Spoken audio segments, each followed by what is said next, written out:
I've just came back home and it's freaking hot out here. I probably smell like shit, but I promise that I will be more consistent, and this time I think we're doing alright. At the end of this video there will be some major channel announcements, so if you give a shit make sure to check that out, and if you don't give a shit, start giving. I don't know. In the comments below there will be votings and shit for you to vote. So Money in the Bank is coming soon. One of the best pay-per-views of the year. It's interesting, it's awesome, it's extreme. I like that. Today we're going to talk about Money in the Bank cash-ins because they are always awesome.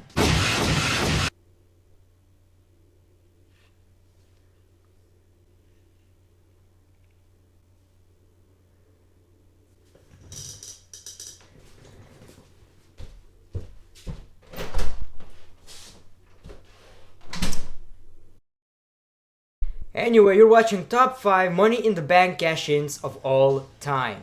Until 2016, because we never know what's going to happen. Maybe this year's will be better. Number 5, Randy Orton, SummerSlam 2013. There was this match between John Cena and Daniel Bryan, fans' favorite versus a guy that nobody likes except you're 7 or something like that. Even though when I was 7 I never liked this guy. Anyway, it was an emotional win for Daniel Bryan to win the WWE Championship. You know, Triple H was a special referee. It was awesome. And then Randy Orton's music hits. He comes out, shows his Money in the Bank briefcase, gets the fuck back, you know. Triple H pedigrees the shit out of Daniel Bryan. Randy Orton comes out, gives the briefcase to Triple H. Triple H counts 1, 2, 3. Randy Orton and Triple H turns heel. Evolution reunion or something like that. Nobody thought that these two could ever be friends. So that makes it one of the best Money in the Bank cash-ins ever. Number 4, Edge, New Year's Evolution 2006. Edge had 2 cash-ins, one against John Cena and one against The Undertaker. Now, against John Cena it was much better because it was the first Edge's WWE Championship. John Cena competed in a Elimination Chamber match and retained his WWE Championship. And then Vince McMahon came out and said, "Oh, that's not the end of the night, brother." He said that Edge is cashing in his Money in the Bank briefcase, and you know that thing that when you cash in, you hit your finisher and pin your opponent? Well, that wasn't the case. You see, it's John Cena, it's like Superman. So Edge had to give a little more beating than that. But either way, he won the championship, and that's what matters. Number 3, Dolph Ziggler, Raw after WrestleMania. Dolph Ziggler won the Money in the Bank briefcase of SmackDown to cash in for the World Heavyweight Championship. And you thought like, when this guy is going to cash in? It's been like months and months of waiting. We're watching WrestleMania. Nothing happens. We watch Raw after WrestleMania, we see Del Rio injured in the ring, you know, his leg was injured. Bam, and then you hear Dolph Ziggler's music. Crowd was going wild, it's WrestleMania's crowd, and like you know, it's unbelievable. It's one of my favorite moments ever just because of the crowd. Dolph Ziggler gave him a zigzag and won the match with a huge pop. This was back when Dolph Ziggler was one of my favorites, but now, just let's be honest, this guy is pretty boring. I don't know what WWE is doing with him, but he needs to step up, change his gimmick, turn heel. He needs to be heel. He's terrible as a face. Like, it could work, but not with what they are doing right now. With brand split, maybe he's going to be better. I hope. Number 2, CM Punk. Now CM Punk, just like the Edge, had 2 Money in the Bank cash-ins. The first cash-in was against Edge and the second cash-in was against Jeff Hardy. And this number 2 is on Jeff Hardy. It made CM Punk one of the best heels in WWE history. Now logically, if you have Money in the Bank briefcase, that's what you gotta do. You just go and cash in because, like, in reality, it wouldn't make you such a bad guy. But then again, you would wait for opponent to be, you know, not injured or not after a match, so you could have a fair match. But that's the way it is, and Jeff Hardy won the World Heavyweight Championship against Edge. He was celebrating. People loved to see their favorite babyface to be on the top of the world, and then CM Punk came out. Jeff Hardy sold at GTS perfectly, and CM Punk walked out as the World Heavyweight Champion. Many would say that during his first cash-in he wasn't really that ready,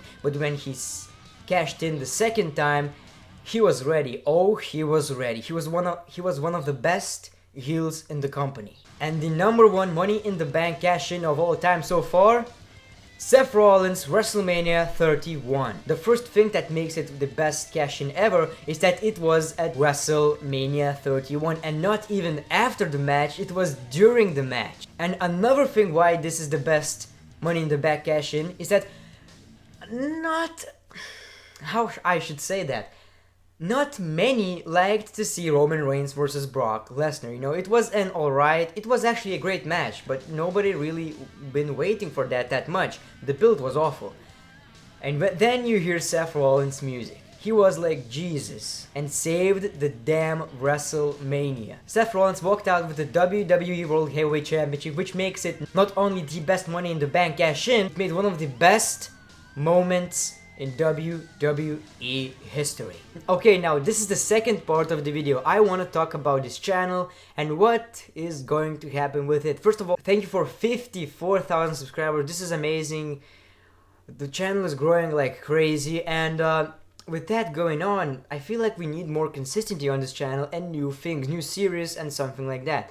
First of all, I would like to say that I'm going to upload every day, if not every other day. Like if I will miss one video, that's not a big deal. I will upload it the next day.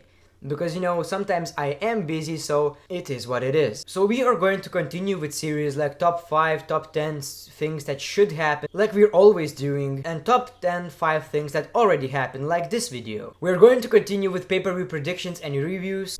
Like, that's a big thing for the channel and you guys enjoy it. And there's one series that people really wanna see back. It's failed WWE interviews, and if you haven't seen those, make sure to go to my channel and you will find it. They're all with Kevin Owens, Triple H and Roman Reigns. I guess it's pretty funny because people really like that, and it's one of the most requested series at the moment. So these are going to be back. Another new series that I'm going to continue is top 5 wrestlers rivalries. We did one with Randy Orton and we ranked his top 5 rivalries in the WWE. I am also going to do some WWE wrestling gameplays and maybe other games, but for now, let's stick to wrestling. It might be one of the SmackDown vs. Raw games, so I will do them in the near future. And probably the most important thing that I want to announce is that when the brand split happens, I'm going to do Monday Night Raw reviews and Tuesday night SmackDown reviews. You see, I'm not from England or United States of America, so there is a little issue with me talking in English. Like, I know how to do it, but sometimes I spell like shit, you know? So I have to cut the video, edit a lot. So podcast style video could really help me to improve that. And I think that Raw reviews and SmackDown reviews would be a great for channel because people find it interesting to see other people's opinions about the show. Now, I know that there are a lot of channels that focus on these YouTube podcasts and do Raw reviews or something like that, but I'm going to try to be unique and do something different just to make it more interesting, you know? And we will see how it goes. So in the comments I will leave a link where you can vote what videos are you most looking forward to see. Make sure to vote, it would really help me to know what you guys expect from this channel. Now make sure to follow me on Twitter. That would be great because instead of this thing I could really just tell you that in Twitter and you could tell me that, you know, it would be great. The Great One, peace, love and hugs. It's been a pleasure.